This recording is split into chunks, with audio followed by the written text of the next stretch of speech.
हमारा पहला प्रश्न है, बालिका पंचायत शुरू करने वाला भारत का पहला राज्य कौन बना है? इसका राइट आंसर है ऑप्शन सी, गुजरात राज्य। बालिकाओं के सामाजिक और राजनीतिक विकास को बढ़ावा देने के लिए भारत की पहली बालिका पंचायत का आयोजन गुजरात राज्य में किया गया है। यहाँ के कच्छ जिले के कई गांवों में बालिका पंचायत प्रारंभ किया गया है। इस बालिका पंचायत का प्रबंधन 11 से 21 आयु वर्ग के लोगों द्वारा किया जाएगा। इसका उद्देश्य बालिकाओं के सामाजिक और राजनीतिक विकास को बढ़ावा देना तथा बाल विवाह एवं दहेज प्रथा जैसे कुरीतियों को दूर करना है। अगला प्रश्न है, भारत में आज़ादी का अमृत महोत्सव के तहत 21 जून को अंतर्राष्ट्रीय योगा दिवस को यादगार बनाने के लिए देश के 75 अलग अलग आइकॉनिक स्थलों का चयन किया गया है। इसमें छत्तीसगढ़ के किस स्थान को चुना गया है? इसका राइट आंसर है ऑप्शन सी, भोरमदेव मंदिर को। बता दें कि भारत के 75वें आज़ादी वर्ष को आज़ादी का 75वें अमृत वर्ष के रूप में मनाया जा रहा है। इसके तहत भारत सरकार द्वारा इस वर्ष 21 जून को आयोजित अंतर्राष्ट्रीय योग दिवस को यादगार बनाने के लिए देश के 75 अलग अलग आइकॉनिक ऐतिहासिक, पुरातात्विक और पर्यटन स्थलों का चयन किया गया है और इसके तहत छत्तीसगढ़ के एकमात्र ऐतिहासिक, पुरातात्विक, पर्यटन महत्व के आइकॉनिक स्थल भोरमदेव मंदिर परिसर का चयन किया गया है। इस भोरमदेव मंदिर परिसर में 21 जून अंतर्राष्ट्रीय योग दिवस पर 2000 लोगों द्वारा एक साथ योग किया गया। अगला प्रश्न है, हाल ही में नीति आयोग द्वारा जारी देश के 112 आकांक्षी जिलों के champion of change delta ranking के शिक्षा सूचकांक में छत्तीसगढ़ के किस जिले को चौथा स्थान प्राप्त हुआ है? इसका राइट आंसर है ऑप्शन डी, कोंडागांव जिले को। हाल ही में नीति आयोग ने देश के अल्प विकसित 112 आकांक्षी जिलों की अप्रैल 2022 के लिए champion of change delta ranking जारी की है। इस नीति आयोग द्वारा आकांक्षी जिलों की रैंकिंग के लिए दिए गए 5 सूचकांकों में से एक शिक्षा सूचकांक में अप्रैल 2022 में कोंडागांव जिले ने चौथा स्थान प्राप्त किया है। जारी किए गए 5 सूचकांकों में से एक शिक्षा सूचकांक में कोंडागांव जिले ने देश भर में चौथा स्थान प्राप्त किया है। इस रैंकिंग में कोंडागांव जिले को 52.9 अंक प्राप्त हुए हैं। इस इंडिकेटर में सर्वाधिक वृद्धि स्कूलों में सुविधा के तहत पेयजल सुविधाओं के विस्तार के लिए प्राप्त हुआ है। इसमें पहला स्थान बिहार के शेखपुरा ने प्राप्त किया है। अगला प्रश्न है, हाल ही में नीति आयोग द्वारा जारी आकांक्षी जिलों की डेल्टा रैंकिंग में कृषि एवं जल स्रोतों के क्षेत्र में राजनांदगांव जिले को देश भर में कौन सा स्थान प्राप्त हुआ है? इसका राइट आंसर है ऑप्शन ए, चौथा स्थान। नीति आयोग द्वारा जारी 112 आकांक्षी जिलों की डेल्टा रैंकिंग में कृषि एवं जल स्रोतों के क्षेत्र में देश में चौथा स्थान राजनांदगांव जिले ने प्राप्त किया है। बता दें कि राजनांदगांव जिले में कृषि एवं जल स्रोतों को संरक्षित एवं बढ़ावा देने के लिए प्रभावी कार्य किए जा रहे हैं और इसी के तहत देश भर में आकांक्षी जिलों की डेल्टा रैंकिंग में राजनांदगांव जिले ने कृषि एवं जल स्रोतों में चौथा स्थान प्राप्त किया है। हाल ही में पिछले दिनों प्रदेश में परवरिश के चैंपियन और नवांकुर कार्यक्रम का शुभारंभ किनके द्वारा किया गया था?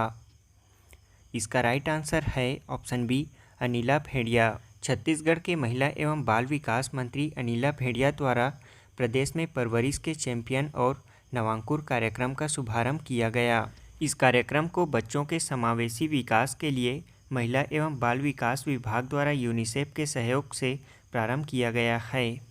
इन कार्यक्रमों के माध्यम से बच्चों के प्रारंभिक वर्षों को विशेष रूप से भाषा और संज्ञानात्मक विकास को मजबूत बनाने की दिशा में लक्षित किया गया है। इसमें परवरिश के चैंपियन कार्यक्रम का उद्देश्य बच्चों के पालन पोषण में माता पिता की उत्तरदायी भूमिका शुरू करना है।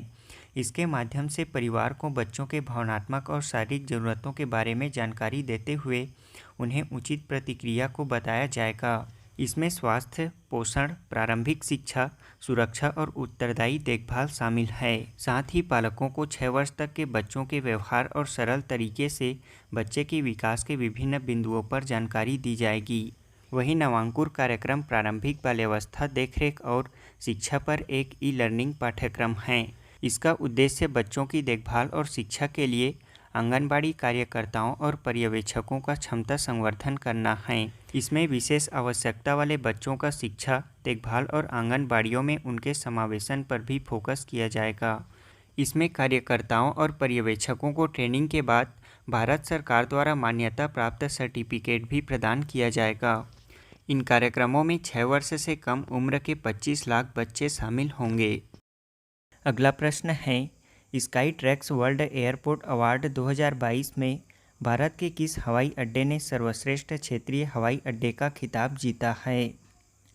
इसका राइट आंसर है ऑप्शन डी, केम्पेगौड़ा अंतर्राष्ट्रीय हवाई अड्डा बेंगलुरु ने। बेंगलुरु के केम्पेगौड़ा अंतर्राष्ट्रीय हवाई अड्डा ने फ्रांस में आयोजित पैसेंजर टर्मिनल एक्सपो में भारत और दक्षिण अफ्रीका में सर्वश्रेष्ठ क्षेत्रीय हवाई अड्डे का खिताब जीता है। यह पुरस्कार वैश्विक स्तर पर किए गए सर्वेक्षण में यात्रियों की प्रतिक्रिया पर प्रदान की गई है। इस सर्वेक्षण में आगमन, स्थानांतरण, अप्रवासन, सुरक्षा और प्रस्थान द्वारा अलग अलग व्यवस्थाओं के बारे में उपयोगकर्ताओं का अनुभव पूछा गया था। अगला प्रश्न है, 14वें क्रम के ब्रिक्स शिखर सम्मेलन 2022 की मेज़बानी कौन करेगा? इसका राइट आंसर है ऑप्शन बी, चीन। चीन 14वें ब्रिक्स शिखर सम्मेलन 2022 की मेज़बानी करेगा। यह सम्मेलन वर्चुअल माध्यम से किया जाएगा, जिसकी अध्यक्षता चीन के राष्ट्रपति शी जिनपिंग करेंगे। इस सम्मेलन में वैश्विक विकास साझेदारी को बढ़ावा देने के लिए और संयुक्त रूप से सतत विकास के लिए 2030 एजेंडे को लागू करने के विषय के तहत किया जाएगा। बता दें कि ब्रिक्स की स्थापना सन 2006 में की गई थी। इसका मुख्यालय शंघाई, चीन में स्थित है।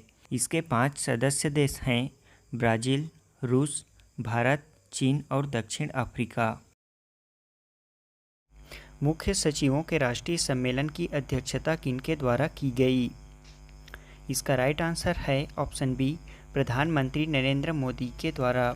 अगला प्रश्न है, छत्तीसगढ़ शासन द्वारा चलाए जा रहे मलेरिया मुक्त छत्तीसगढ़ अभियान के तहत हाल ही में प्रदेश के किस जिले में अभियान के 100% लक्ष्य को पूर्ण कर लिया गया है? इसका राइट आंसर है ऑप्शन सी, नारायणपुर जिले में। अगला प्रश्न है, छत्तीसगढ़ की उस वेट लिफ्टर का क्या नाम है जिन्हें हाल ही में देश के नंबर 1 वेट लिफ्टर का दर्जा दिया गया है? इसका राइट आंसर है ऑप्शन डी, ज्ञानेश्वरी यादव।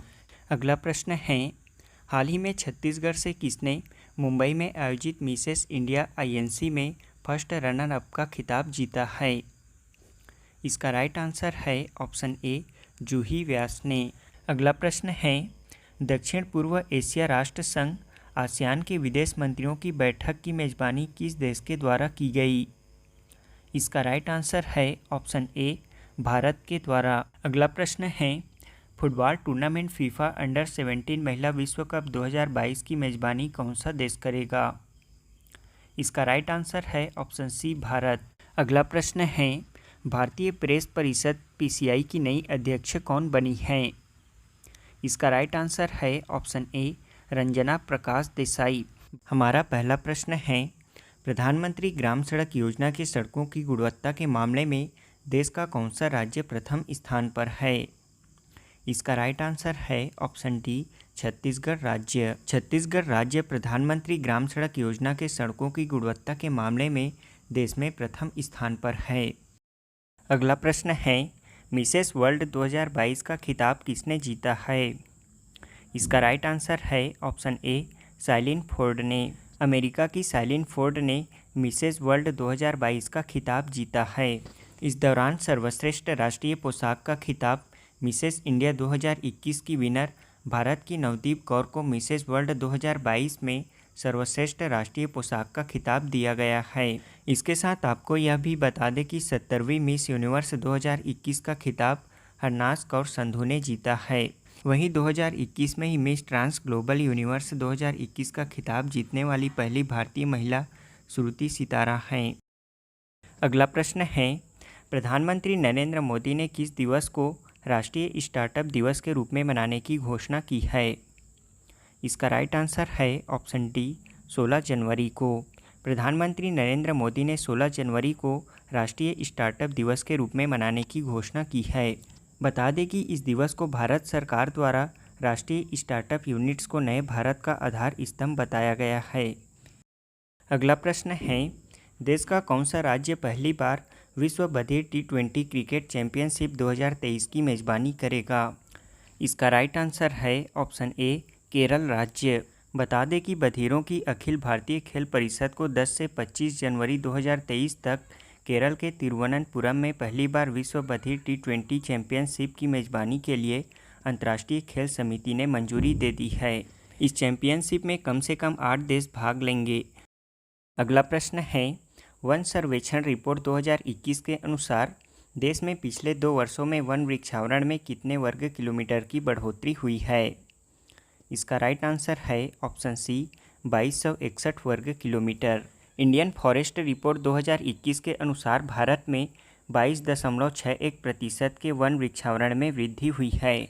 इसमें 1540 वर्ग किलोमीटर वन क्षेत्र और 721 वर्ग किलोमीटर वृक्ष आवरण शामिल है।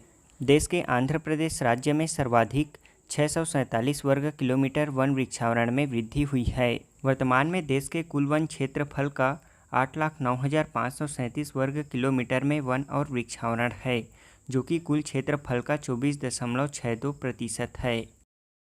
हमारा आज के क्विज का पहला प्रश्न है, केंद्र सरकार ने 24 जनवरी की जगह अब किस दिन से गणतंत्र दिवस समारोह को प्रारंभ करने का फैसला लिया है? दूसरा प्रश्न है, इंडोनेशिया की नई राजधानी किसे बनाया गया है? तीसरा प्रश्न है, किस देश ने पहली बार यातायात के लिए अपना इन्फिनिटी ब्रिज खोला है?